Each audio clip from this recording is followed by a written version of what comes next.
qui était quand même costaud.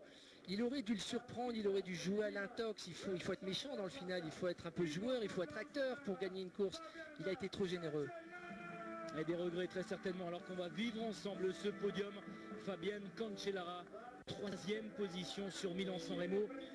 Pas persuadé qu'il soit forcément intéressé par une 3e position pour Milan-San Remo, épreuve qu'il a déjà remportée. Évidemment, il cherchait avant tout la victoire. Oui, il est frigorifié. Non, je pense qu'on ne peut pas se satisfaire d'une 3e victoire quand on s'appelle Fabienne Cancellara sur Milan-San Remo. Ça va être intéressant de voir la poignée de main avec Peter Sagan tout à l'heure quand Peter Sagan va monter sur la 2e marche.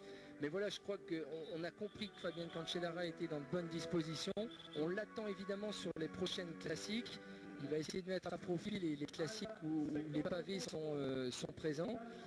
Mais c'est vrai que c'est une petite déception aussi, Fabienne Cancellara un peu esselé. On a eu quand même beaucoup de coureurs esselés dans le final de ce Milan-San Remo. Et des coureurs qui franchissent toujours la ligne d'arrivée. Peter Sagan, la poignée de main tout de même entre le leader de la Cannondale et Fabienne Cancellara. On s'est pas tardé quand même. On s'est pas fait la bise.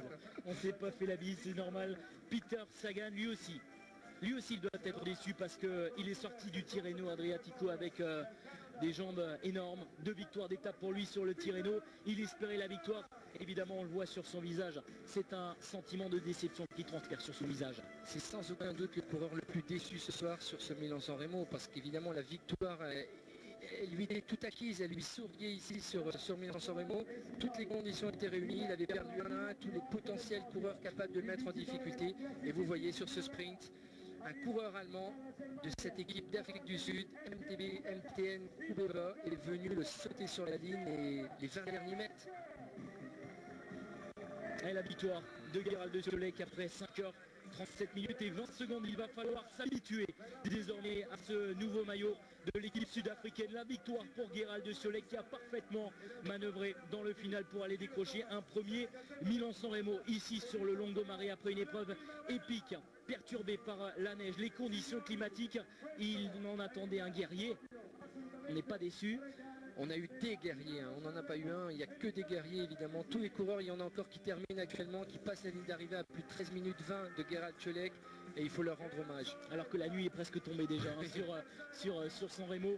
L'épreuve qui a été largement perturbée évidemment par les conditions climatiques. La bise pour Gerald de Solek. Et quelle victoire, on le rappelle, pour cette formation qui découvrait donc le Milan-San Remo. On devient habitué à ce podium avec Fabienne Cancellara. On l'est un petit peu moins avec Gerald de Solek. Et puis Peter Sagan également qui fait son apparition. On va écouter l'hymne national de l'Allemagne en l'honneur de Gerald de Solek, le vainqueur du jour.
L'émotion contenue de Gerald de Solek, elle fut longue cette journée pour les coureurs, elle fut longue pour le vainqueur du jour et elle finit en apothéose pour un coureur allemand d'une équipe sud-africaine qui découvrait par le World Tour puisqu'elle était déjà invitée sur Tirreno Adriatico. Elle sera présente également, si je ne me trompe pas, au départ du Giro d'Italia.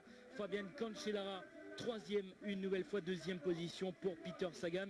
Le champagne, ils ont été suffisamment mouillés tout au long de la journée, les coureurs.